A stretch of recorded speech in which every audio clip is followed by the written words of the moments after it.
پھر اللہ تعالیٰ نے اس میں دوبارہ قوم لوط علیہ السلام کا واقعہ بیان کیا جو کل کے بھی آیا تھا نا، کہ لڑکوں سے بدفعلی کیا کرتے تھے اور لوط علیہ السلام نے ان کو سمجھایا، ان کی سمجھ میں نہیں آیا۔ اللہ نے فرمایا کہ لوط علیہ السلام کیسے پریشان تھے، انہا اولائی ضیفی فلا تفضحون، یہ میرے مہمان ہیں، مجھے رسوا مت کرو، اللہ سے ڈرو۔ تو قوم جواب میں کہتی ہے ہم نے آپ کو منع نہیں کیا تھا اپنے گھر میں مہمان کو مت آنے دیں، آپ نے کیوں، جب آپ کو ہماری عادتوں کا پتہ تھا تو مہمان کو گھر میں داخل ہونے دیا کیوں؟ انہوں نے کہا میری قوم کی بیٹیاں، ان سے نکاح کرو۔ اللہ فرماتے لعمرک انہم لفی سکرتہم یعمہون، اے محمد صلی اللہ علیہ وسلم ہمیں آپ کی عمر کی قسم، وہ نشے میں مدہوش تھے، انہیں لوط علیہ السلام کی قسم پرسی اور ان کی جو قابل ترس حالت ہے اس پہ ذرا بھی ترس نہیں آ رہا تھا۔ انسان جب نشے میں، شہوت کے نشے میں ہوتا ہے نا، اور جب ظلم پہ اترتا ہے تو پھر وہ سامنے والے کو نہیں دیکھتا کہ کیا ہے۔ فَأَخَذَتْهُمُ الصَّيْحَةُ مُشْرِقِينَ، صبح ہوئی ہے اور ایک آواز نے پکڑا ان کو اور ہم نے فَجَعَلْنَا عَالِيَهَا سَافِلَهَا، زمین کے اوپر کے حصے کو الٹ کے نیچے کر دیا۔ تو اللہ کو لڑکوں سے بدفعلی کی بیماری سے بہت شدید نفرت ہے، اس لیے اس کو اللہ نہ کرے کوئی اس بیماری میں مبتلا ہے فوراً چھوڑ دے، اور چھوڑنے کے بعد وہ تمام اسباب سے دور رہے جو اس بیماری کے قریب لے کے جاتے ہیں، کیونکہ عادت خراب ہو گئی نا۔ دیکھیں انسان کی نیچر یہ ہے ہی نہیں کہ اس کی طبیعت لڑکے کی طرف جائے، کتنا ہی خوبصورت لڑکا ہو کبھی کسی انسان کی طبیعت نہیں جاتی، یہ ہوتا ہے جب عادت خراب ہو جائے، کسی اور نے خراب کر دی عادت،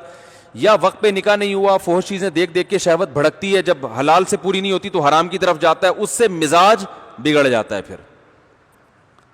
جیسے پہلی دفعہ شراب کسی کے منہ کے قریب لے کے جاؤ، بدبو سے وہ توڑ دے گا بوتل، اس کو اچھی نہیں لگے گی، لیکن اسی گند کو کھانے کا عادی ہو جائے تو پھر اس کے بغیر گزارا نہیں ہوتا۔ تو جس کو بھی لڑکوں سے بدفعلی کی عادت پڑ گئی ہو تو پہلے تو کسی بزرگ سے اصلاحی تعلق قائم کرے۔ ہمارے ہاں بزرگ الحمدللہ ہوتے ہیں، بعض لوگوں کے ہاں تو بزرگ کا سلسلہ ہی ختم ہو گیا، ہمارے ہاں الحمدللہ بزرگ ہوتے ہیں، آپ ان کے پاس جائیں، ان کے پاس بیٹھیں، اپنی بیماری بتائیں، وہ آپ کو اللہ اللہ سکھائیں گے، اللہ سے اس مردار کی جگہ اللہ کی محبت ڈال دیں گے آپ کے دل میں، ان کی ہدایات پر عمل کریں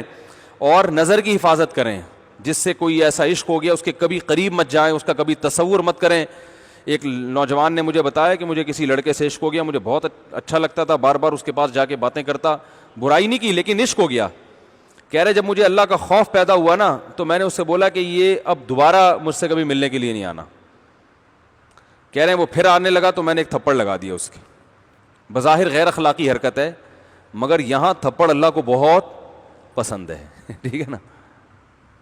تمیز سے مان نہیں رہے بھائی، میں نے آپ کو بول دیا کہ آپ مجھ سے ملاقات کے لیے نہ، ایسے موقع پہ تھپڑ لگانا ہوتا بڑا مشکل ہے، لیکن جو اللہ کے لیے، اس تھپڑ کی بات میں تلافی کر لیں کسی اور طریقے سے۔ اول تو تلافی کی ضرورت نہیں، جب بتا دیا بھائی نہیں ملاقات کرو، آپ کی وجہ سے مجھے نقصان ہو رہا ہے، میری صحت خراب ہو رہی ہے، میرا ایمان خراب ہو رہا ہے، ہمارا آپس کی دوستی کا تعلق کیا ہے ختم، ہوتے ہیں وہ تو چپکتے ہیں، تو لگا دو ایک کھینچ کے اس کو تھپڑ، بولو دفع ہو یہاں سے، جب بول دیا ایک بات تو سمجھ میں کیوں نہیں آ رہی؟ تو یہ بڑا دل گردے کا کام ہے، دل پہ آرے چلیں گے، مگر یہ قربانی اللہ کے لیے، اس پہ اللہ آپ کو دنیا میں بھی بہت نوازے گا اور آخرت میں تو نوازے گا ہی۔ اللہ کو قربانی پسند ہے، میرے لیے قربانی کیا دیتے ہو، سمجھتے ہو کہ نہیں سمجھتے؟ قربانی دو اللہ کے لیے۔ علماء کہتے ہیں لڑکی کا عشق اتنا خطرناک نہیں ہے کیونکہ وہ نیچرل ہے، اس پہ نکاح کے ذریعے پوری ہو سکتی ہے خواہش، لڑکے کا عشق یہ تو کبھی بھی خواہش پوری نہیں، یہ تو نیچرل ہی نہیں ہے۔ آپ کو شہد کھانے کا دل چاہتا ہے، پیسے نہیں ہے جیب میں لیکن دل بہت چاہ رہا ہے، تو بھائی پیسوں کا انتظام کا مشورہ دیا جائے گا نا، لیکن اگر گوبر کھانے کا دل چاہ رہا ہے تو بھائی شہد کا تو دل چاہ رہا ہے، وہ نیچر ہے، منع اس لیے کیا جائے گا جب پیسے نہیں ہیں تو بھائی صبر کرو، نہیں دیکھو شہد کی طرف، یہی ہوگا نا۔ لیکن گوبر کھانے کا دل چاہ رہا ہے تو جتنے بھی پیسے ہیں آپ کے بھنگی اور چمار ہونے کی علامت ہے، یہ کبھی بھی حلال نہیں ہو، تو آپ خود گندے ہو گئے ہو۔ تو اللہ نے نکاح کا راستہ رکھا ہے بھائی، وقت پہ شادی ہو جائے نا انسان ان گندگیوں سے بچ جاتا ہے، اور شادی نہیں ہوتی تو بس بہت سارے مسائل کھڑے ہوتے ہیں۔